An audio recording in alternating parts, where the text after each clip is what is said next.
පුතාලා මේ අපි ගත්තම දැන් උසස් පෙළට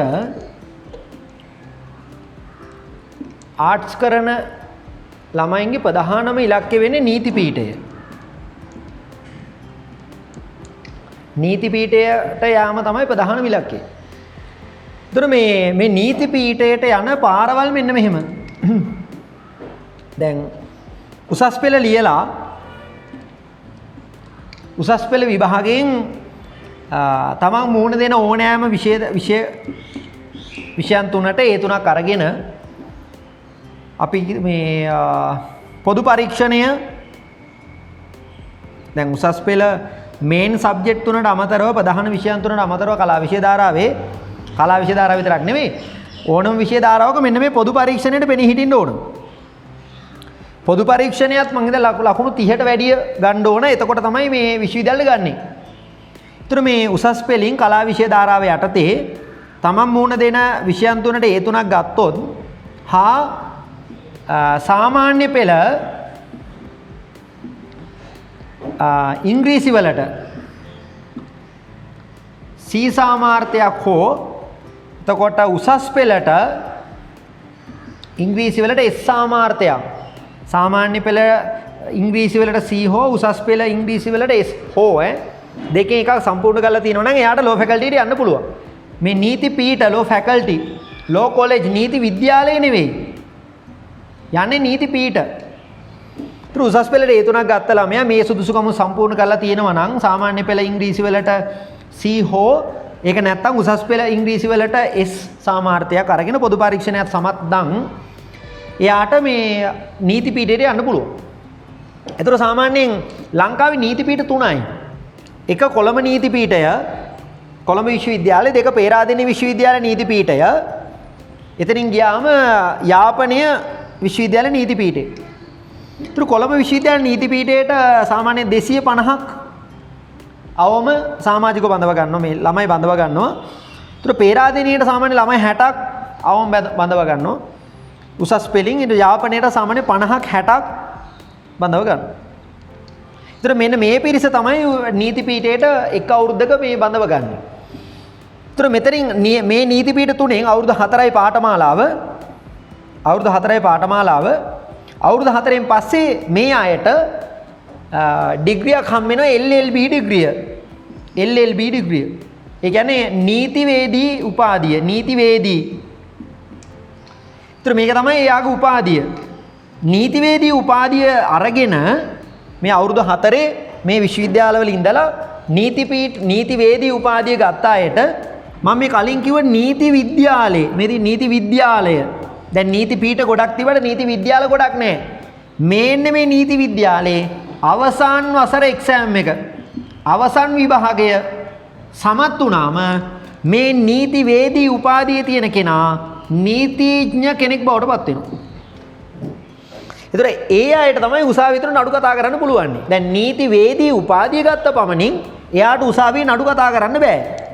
ඒතර උසාවියේ නඩු කතා කරන්නේ මෙන්න මේ නීතිඥ කියන තනතුරත් එක්ක. ඒ කියන්නේ ඒ තත්ත්වයට එක්ක ඒ තත්ත්වය ලැබෙන්නේ විශ්වවිද්‍යාල වලින් LLB උපාධිය අරගෙන නීති විද්‍යාලයේ අවසාන විභාගයේ සමත් වුණාට පස්සේ තමයි නීතිඥ ඒ අයට තමයි නඩු කතා කරන්න පුළුවන්. ඔක පළවෙනි කාරණේ. දෙවෙනි කාරණේ තමයි උඩ මේ ලෝය කෙනෙක් වෙන්න නීතිඥවරයෙක් වෙන්න උසස් පෙළ විභාගයෙන් මේ විදිහට මම ඔය කියපු පාරෙන් ගිහිල්ලා පුළුවන්. දෙවෙනි එක තමයි දෙවෙනි අවස්ථාව මේක පළවෙනි අවස්ථාව උසස් පෙළින් නීතිඥයෙක් වෙන විදිහ දෙක මේ ලංකාවේ තියෙන විවෘත විශ්වවිද්‍යාල. ලංකාවේ විවෘත විශ්වවිද්‍යාල තියෙනවා ගොඩක් තියෙනවා විවෘත විශ්වවිද්‍යාල. මේ විවෘත විශ්වවිද්‍යාල වලට අවුරුද්දකට කඩයින් විභාගයකින් ළමයි ඇතුළත් කරගන්නවා. අවුරුද්දකට කඩයින් විභාගයකින් ළමයි ඇතුළත් කරගන්නවා. ඒතර ඒකෙන් එක කියන්නේ විවෘත විශ්වවිද්‍යාලයට ඇතුල් කරගන්න ප්‍රමාණය වෙනස් වෙන්න පුළුවන්. මොකද දෙන පහසුකම් එක. ඒතර විවෘත විශ්වවිද්‍යාලයේ තියෙනවා LLB විභාගයක් තියෙනවා. ඒ කඩයින් විභාගයෙන් තෝරගන්න අය අවුරුදු 4ක් ඒක ඉගෙනගෙන පස්සේ යාට LLB උපාධිය හම්බ වෙනවා. LLB උපාධිය. ඒතර ඒ අයත් අර නීති විද්‍යාලයේ අවසාන වසරේ එක්සෑම් එක ලියලා නීතිඥ තත්වයටපත් වෙන ඔන්න නඩු කතා කරන්න පුළුවන්. ඔය දෙවෙනි අවස්ථාව. ඊට අමතරව තවත් මෙහෙම අවස්ථාවක් තියෙනවා නීතිඥයෙක් වෙන්න. ඒක තමයි මේ ලංකාවේ මේ නීති විද්‍යාලයේ තියෙනවනේ මේ නීති පීඨ නෙවෙයි. මම දැන් මෙච්චර වෙලා කතා කරේ නීති පීඨ ගැනනේ. මේ නීති විද්‍යාලයට එන්ට්‍රන්ස් එක්සෑම් කියලා මේ නීති විද්‍යාලයට අවුරුද්දකට සමාජිකව බඳව ගන්න මේ අයදුම්කරුව බඳව ගන්න වෙනම එක්සෑම් එකක් තියෙනවා. අපි කියනවා නීති විද්‍යාල ප්‍රවේශ විභාගය. නීති විද්‍යාල ප්‍රවේශ විභාගය. මෙන්න මේ නීති විද්‍යාල ප්‍රවේශ විභාගයට ලියලා ඒකෙන් සමත් වුණොත් ඒකෙනත් මේ නීති විද්‍යාලයට තේරෙනවා. ඒකේදී අවසානයේට එයත් නීතිඥ තනතුරටපත් වෙන්න අවස්ථාවක් තියෙනවා. ඔන්න ඔය තුන තමයි ප්‍රධාන වශයෙන් තියෙන්නේ. ලංකාවේ නීතිඥවරයෙක් වෙන්න පුළුවන් අවස්ථාවට. ඊට අමතරව ඔය පිටරට විශ්වවිද්‍යාලවලට ගිහිල්ලත් නීති උපාධිය අරගෙන මෙහෙට එනවා අය බොහෝ අය පිටරට විශ්වවිද්‍යාලවලට ගිහිල්ලා නීති උපාධිය අරගෙන එනවා. නමුත් ලංකාවේ ඇතුලේ නඩු කතා කරන්න පුළුවන්නේ නීති විද්‍යාලයේ අවසාන එක්සෑම් එක ලියලා මෙන්න මේ තනතුරටපත් වුණායින් පස්සේ තමයි.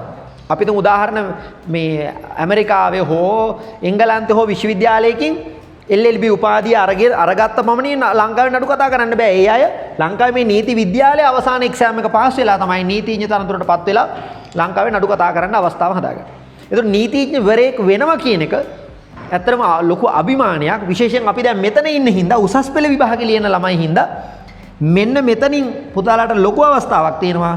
මේ අනිකුත් විවෘත විශ්වවිද්‍යාල කියන තැනට නීති විද්‍යාල එක්සෑම් එකට පෙනී හිටින්න විදේශීය විශ්වවිද්‍යාලයකින් LLB උපාධිය ගන්නවට වැඩිය දැන් තමයි හොඳම අවස්ථාව උසස් පෙළ මේ අවුරුදු දෙක මහන්සි වෙලා ඒ තුනක් තමන් කරන විෂයන් තුනට කලා විෂය ධාරාව යටතේ තමන් කරන විෂයන් තුනට ඒ තුනක් අරගෙන මේ ඉංග්‍රීසි අදාළ සුදුසුකම සම්පූර්ණ කරගෙන පොදු පරීක්ෂණයක් ගොඩ දැම්මනම් සාමාන්‍යයෙන් බදුල්ල දිස්ත්‍රික්කේ නම් සාමාන්‍යයෙන් දිස්ත්‍රික් රෑන්ක් එක එකේ ඉඳන් සාමාන්‍යයෙන් 25 වගේ වෙනකම් අයට ලෝ ෆැකල්ටි යන්න පුළුවන්. දිස්ත්‍රික් කුසලතාවය 25 වගේ වෙනකම් ගත්තා නම් දැන් ගිය අවුරුද්දේ නම් රෑන්ක් එක 30 ගත්ත කෙනත් නීති පීඨයට ගියා යාපනයේ. යාපනයේ පෙරාදෙනිය අහු වෙනවා. එතකොට මේ උසස් පෙළින් මේ කොහොම හරි මැච් එකක් ගහලා ඒ තුනක් දාලා දිස්ත්‍රික් රෑන්ක් එක පළවෙනි 25 දෙනා අතරට ආවොත් ලෝ ෆැකල්ටි යනවා කියන එක හීනයක් වෙන්නේ යථාර්ථයක් කරගන්න පුළුවන්. අනිත් කාරණේ තමයි දැන් මේ මං කියවනේ කලා විෂය ධාරාව යටතේ ප්‍රධාන ඉලක්කේ නීති පීඨයට යාම කියලා. තව සුදුසුකමක් තියෙනවා. සුදුසුකම තමයි මේ ඔය චිත්‍ර නැටුම් සංගීත එහෙම නැත්නම් නාට්‍යකරණي. ඔන්න ඔය විෂයන් සෞන්දර්ය විෂයන් කරන අයට මේ පොඩි අවස්ථාව අහිමි වෙනවා නීති පීඨයට යන්න. ඒ හැරුණාම අනිකුත් සුදුසුකම් ටික අවුලක් නෑ. ඔය මං කියපු ටික නීති පීඨයට යන්න පුළුවන්. ඊළඟ කාරණේ තමයි මේ කලා විෂය ධාරාව විතරක් නෙමෙයි අනිකුත් විෂය ධාරාවන් කරලා නීතිඥවරයෙක් වෙන්න පුළුවන් කියන නීතිඥවරයෙක් වෙන්න ඕනි කියන අරමුණ තියන අයටත් නීති පීඨයට යන්න පුළුවන්. කියන කලා විෂය ධාරාවම කරන්න ඕනේ නෑ. නමුත් අර බොහෝ ළමයි කලා විෂය ධාරාව තෝරගන්නේ කෙලින්ම නීති පීඨේ ඉලක්ක කරගෙනම තමයි. එතකොට නීති වේදී අය නෙමෙයි නඩු කතා කරන්නේ නීතිඥ කියන තනතුරින් තමයි නඩු කතා කරන්නේ. ප්‍රසිද්ධ උදාහරණ තමයි ඔය මේ GL පීරිස් මහත්තයා නීතිවේදී. එයා නීතිඥ නෙවෙයි. එතකොට නීතිඥ නඩු කතා කරනවා. අපි කියන ඇටෝනි ඇට් ලෝ කියලා. මේ අයට නඩු කතා කරන්නේ ඒක ඇට්ටිය සාමාන්‍යයෙන් අර වෘත්තියේ දෙන්නේ නැහැ. ඔහොම තමයි ලංකාවේ නීතිඥවරයෙක් වෙන්න යන පාර උසස් පෙළින් යන වැඩේ තමයි මේ අපිට බොහෝමත්ම ලේසි වෙන්නේ.